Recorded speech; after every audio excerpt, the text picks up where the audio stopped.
when last we left our intrepid adventurers, at the end of last session, we had just finished the big fight with the mind flayers, and we had to decide what to do with them. Yeah, Brian Flayer had betrayed the party, and it hadn't gone well for him. But Croesus had promised to protect him in order to get Gerard's brain back. And in all fairness, the only reason Brian Flayer betrayed the party is because he was certain he was going to succeed.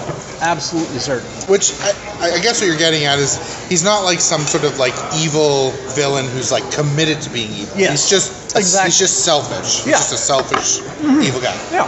He had the opportunity to seize ultimate power, and he took it. Yeah, it was right there. If you don't give him the opportunity to stab you in the back, he's not going to go out of his way to try and do so. But the party basically handed him their brains on a platter.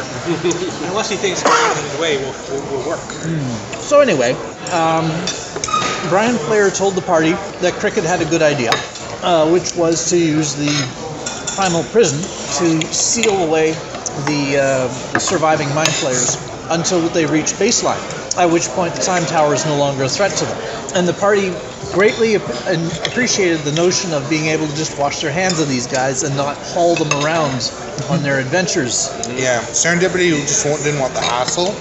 Hank was kind of out for blood, the rest weren't so sure, but yeah, it sort of did the right thing, let them have a chance. Croesus wanted to have a chance, he's like, well, these guys are irredeemable scumbags, but their children might be good, because they have a chance now. So, let's give them a chance. We had finished fighting the mind flayer, and now we were deciding what to do with them. And we decided to primal prison them. We sealed them inside boulders. Boulders? Yes, magically sealed them inside boulders, not like just shoved them in there. With a time delay that would release them once we reached baseline. So they don't get smushed. They don't get smushed by time tower, and we don't have to cart them around. Everyone's happy because Cricket finally gets to use primal prison. No one has to deal with them anymore. We're giving them a chance at a new life. Everyone's happy. Brian Flayer did ask the party, hey, can we also primal prison some of our favorite thralls? And that sort of made the party go a little bit, But it turns out that would have been pointless anyway, because without the elder brain, without the elder brain, they can't control thralls. So Brian Flayer... Oh, yes, that's right. So Brian Flayer supported Cricket's idea of locking them in a prison for 117 years. Yeah. Because he had no choice. And then we were cleaning up, we were looting the place, and there were all these brain-dead thralls lying around. Yeah, they're already dead, essentially. Like, there's no saving them. And so we were trying to decide what to do with them. And we figured, we should give them a decent burial. But there's a lot of them. And who was it that had the suggestion? Make them bury themselves? Have them dig their own graves, because they're thralls, right? They're just meat puppets. Just make them dig their own graves. It's true, they're just bodies. Like, the person is dead, so no one's really going to suffer. But people, it just didn't feel right. I was fine with it. A burrow speed. It won't even take long. I don't know. I was fine with it. And someone started suggesting it, and once it, before they even got to the suggestion, when they realized where it was going, they were like, no, we're not letting them dig their own graves. Bacon. Not letting. So there was a possibility of just leaving. If you just left them, they would starve to death. Yeah. Which also they wouldn't suffer because they're brain dead, but that also seemed weird.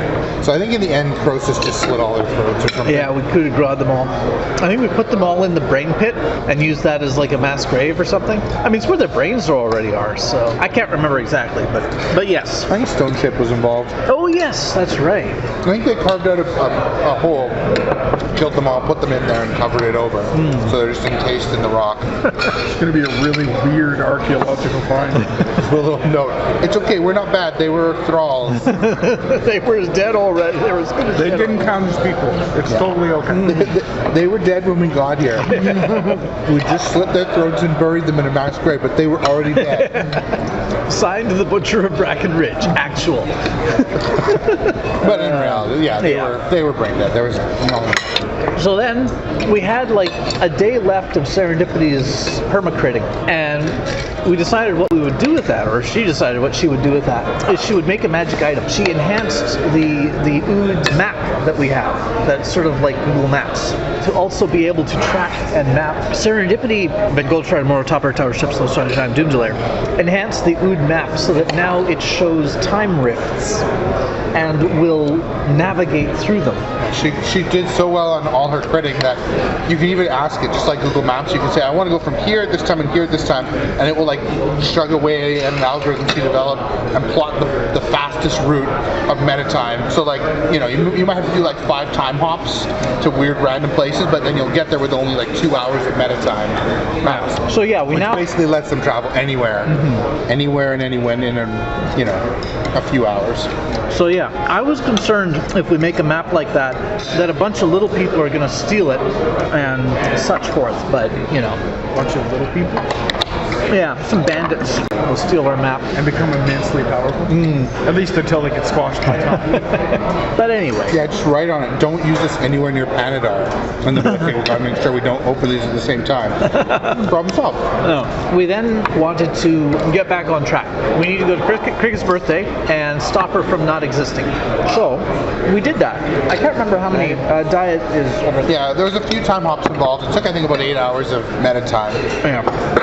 But they were able to get to a time that was basically A couple days before or something like that. Yeah, it was like right before. It was like the day before or something. There was enough time that we just sort of get settled in. Yeah. And I was so happy because finally I was able to show off the Empire of Endless Flowers to the party and show them how wonderful a place it was and how beautiful and civilized and It was a everything. nightmare, wasn't it? No, it was great. Yeah, it was marble columns, flowers everywhere. Just everything's covered in vines and flowers. It was beautiful. I brought pictures of the Bouchard Gardens. There's just everywhere is gardens and parks, and people are dressed nicely. It's just absolutely beautiful. Pain Slave District is breathtaking. There were no Pain Slave District. This is post-war.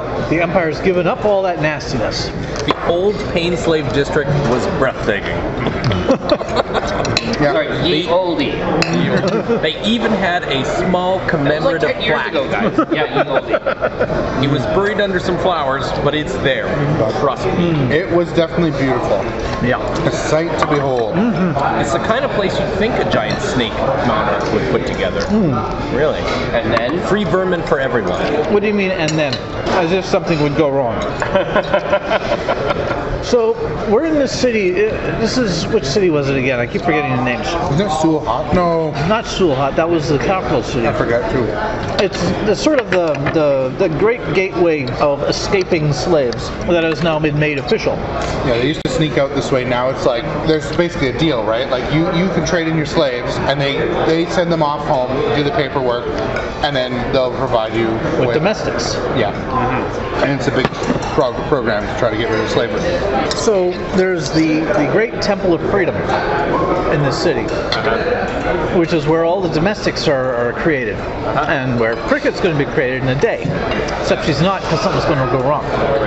So, And it's a beautiful cathedral. It's just the height of cathedral building beauty. so we need to. just flying all over the place. Yeah, there's like Oh yeah. they have so many flying buttresses they need a ground control. And they figured that the best way to get in is like their security is super high there. But the one thing that's allowed to get in there is groups of slaves because they go in there, do the paperwork, and then they send them off the ships. And so they basically infiltrate a group of slaves who's going in there. And this is sort of where I could see where things were going to go wrong. Because as soon as we got into the Empire, and we're going through the streets and stuff, Croesus is doing nothing but looking around saying, okay, where's the serpent so I can stick a spear into her? When are they going to start killing all the slaves? When is the evil going to show its face? Well, all the lurking, hiding snakes are. I gotta kill the snakes. Gotta kill the snakes. So yeah, I'm really like, geez, Croesus is gonna snap at some point soon. Yeah. But Yeah. So as we're infiltrating, we disguise ourselves as slaves, former slaves, because there aren't any slaves in the Empire of Stars anymore. Well, most died. Yeah. a group of slaves, they end up meeting some people. There was a very friendly slave who talked to them named Katrina, and her husband Roland, and their kids Elise, Emma, and Niklas. And she would just, make conversation, ask where they were from. That kind of freaked them out because they didn't really have a plan. But whatever. Sounds like a party. Asked about their grandparents or their grandmothers, which was just kind of a reference to Aurora. Yeah. We mentioned we're being Auroraed. Yeah. And the kids weren't, they'd always been slaves, so they weren't sure what freedom would hold, but she was convinced that it would be good for them. And Croesus' prediction didn't really come true because remember there was a random kid came running up to them and threw like a rock, I think. It was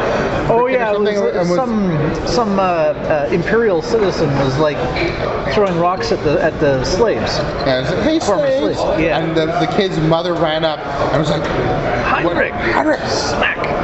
And it went up to I'm so sorry. I'm so sorry. And it was, I'll make sure he never does that again. And dragged him away to get in trouble. So.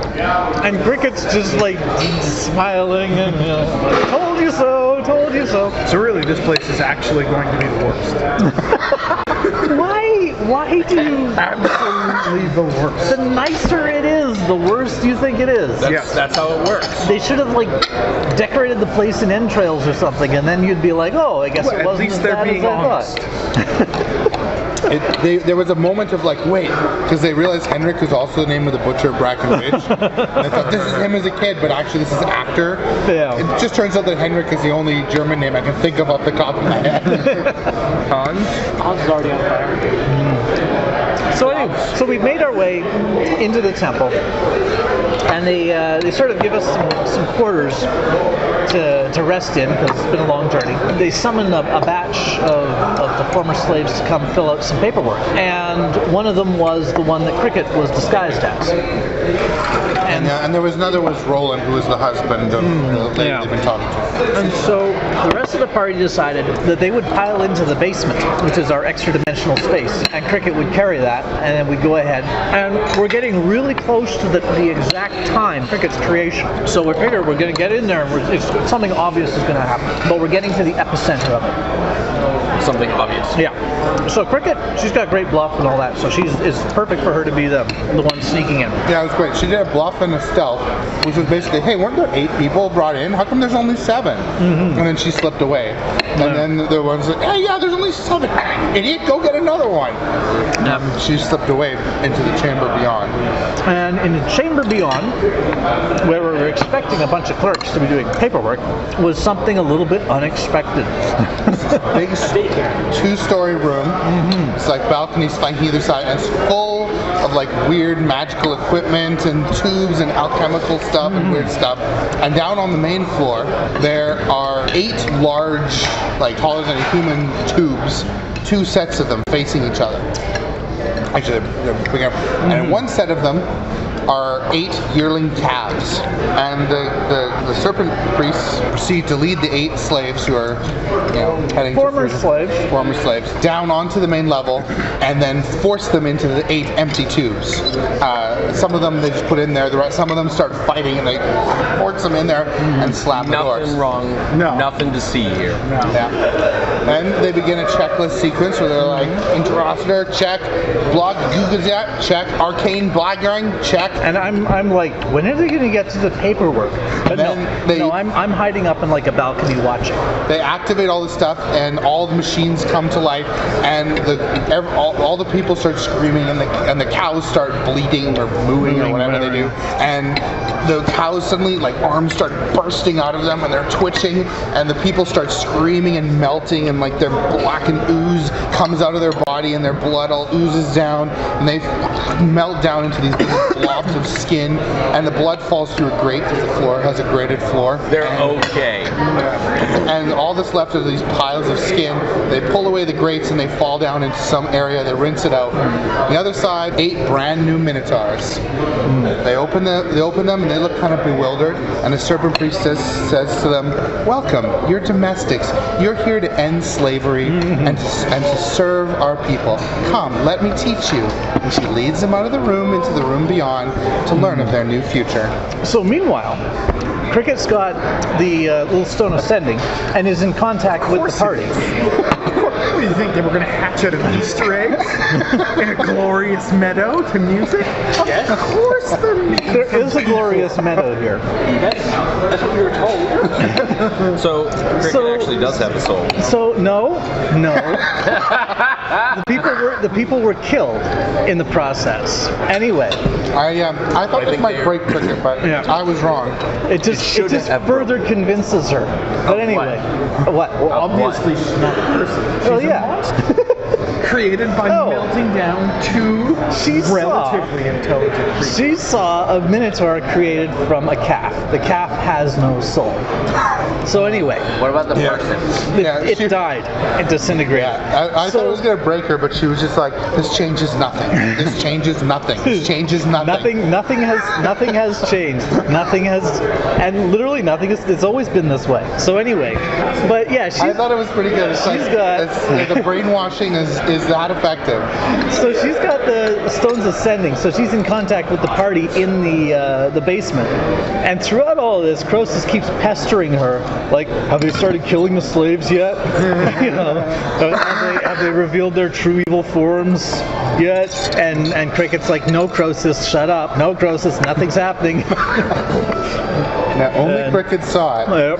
which wasn't really what I expected, but that's how it turned out. And she's convinced herself Yeah.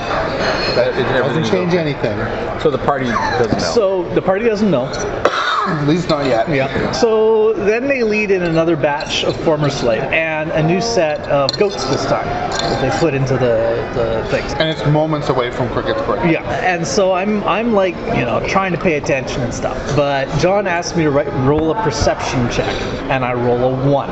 And on the one hand, this is like the worst possible time to have rolled a 1. But on the other hand, it makes perfect sense that I'm a little bit distracted, just a bit. I'm a tad distracted, so I roll a 1 on a perception check. Shortly thereafter, there's She's spending all of her mental energy on deceive self. Yeah. it's working. So they bring in the next batch, and of course Katarina's in the next batch because when the DM tries to make you care for an NPC, they're obviously going to be in the line of fire shortly. You don't want to have a name in these things. Yeah. Oh, your name? They Nice lead- knowing you. Yeah. They lead them to the 8 tubes and start forcing them in. And as they're forcing Trina into tube 3, suddenly one of the technicians shouts, actually something that you don't understand. Yeah. Because The only person with the helm of languages is in the he basement. shouts something, and then all of a sudden, all the technicians but one, who's like, "What the?" They all start up and just start fireballing the crap out of Katrina, and they take her down. Yeah. Because she's an important NPC, she gets death saves though. So they take her out. Well, the thing I did, I was up on a balcony. Oh, they're timed with it. Yeah, or something. But clearly, this is what interrupted the creation of Cricket. They killed her raw materials. Yeah, because they're just like they're doing their normal thing, Yeah. and then all of a sudden they're like, and they all just stand up and fireball Yeah. tube 3. So I spend a cinematic point. Well, I roll initiative and I roll a 2. So I spend a cinematic point to Guardian's counter for Katrina, even though I'm out of range. And so I leap off the balcony and lunge in the path of these fireballs. And unfortunately, there are so many fireballs coming in that I get taken down, and then Katrina gets taken down. And John allows a slight retcon, which he does. This is sort of policy. When a cinematic point goes hopelessly awry and makes things worse, you're allowed to retcon it and not have spent it. So instead, I'm down there and I majestic word Katrina as soon as she goes down. So Katrina's not dead, but there's like 8 guys up on the balconies all fireballing down into the pit. There are some loyalist serpent priestesses, the good guys, who are there as well. But they're not warrior types. But also, the high priestess of the Temple of Freedom just happened to have come for a Yeah, she just came for a spot check. just randomly. It had previously been established that she, unless she was lying, she had said that she was there when Cricket was born. Yeah. And she remembered. She was. And she doesn't Presumably lie. because these are going to be very memorable events. Anyway, so yeah, I assume the High Priestess is going to be a pretty good fighter in combat, and hopefully some of those other Serpent Priests will also be helpful. There are seven of the technicians are bad Fireballing. guys. One of them is just like, what the heck? And then Yeah. is fighting them. And then immediately after I had majestic worded Katrina, a bunch of Warforged come rappelling out of the rafters and land all over the place. And I'm like, okay, And they start attacking the bad technicians. Yes, and I'm like, I clearly know what is going on here, but no. So yeah, and meanwhile, Croesus is pinging me in the ear, is like, have they turned on the slaves yet? Let me out as soon as you see the serpent queen. Is the serpent queen there? I need to kill the serpent queen. And so yeah, I'm like, okay. I'm between a rock and a hard place and another rock, and there's some rocks over here as well. There's also some living rocks that are attacking people. If I was Cricket, I would be tempted to add to the destruction of these machines and stop my own existence. The problem is that might cause time. That has time repercussions, right? Like if they want to make sure time doesn't get screwed up, they have to save Katrina's life and then make sure she gets turned into a domestic. Right. Yeah. And destroy. What could the consequences? How bad could the consequences be? And also destroy the Temple of Freedom. Yes. Now It's like the engine that's ending slavery and the you horrible person you. Anyway. So anyway, Cricket thinks as quickly as she can under the circumstances. Nothing wrong with that gesture either. A Warforged had rappelled down and landed right adjacent to Katrina and Cricket, because we were right there. And so I was like, okay, at this point I had no idea actually whether the Warforged were good guys or not. So I'm like, okay, the Warforged is right adjacent to Katrina, and Katrina's in the firing range of all these fireballs, etc., etc. I can't keep protecting her because I'm going to go down real quick. Timeless Trek. That's what I did. I went to Timeless Trek Katrina, but it's a ranged attack, and I'm standing adjacent to that Warforged. And so I don't know whether he's going to opportunity attack me or not. So I explained to him that I'm about to Timeless Trek Katrina and put her in the place where things that don't exist are, where she'll be safe. and he thinks about it for a second and says, that sounds optimal. And I'm like, okay, good, they're here to protect Katrina. Whew. So I Timeless Trek Katrina, then I drink a potion of invisibility, and I beam shot up to a different balcony. And you still haven't let the party out of the bag. And I haven't let the party out of the bag because The whole time the players are just like, and I'm thinking like, I wasn't planning for Cricket to fight this alone.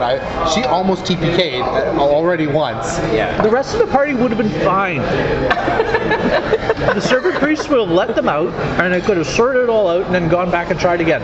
And I'm actually thinking that might be the best thing to do at this point, is flee the scene and let the party out and tell them, okay, you have to erase Cricket's memory of the last 5 minutes, except for the fact that a bunch of the technicians are going to turn and there's the Warforged from the ceiling. We'll tell them that, and then we'll just loop around and do it again.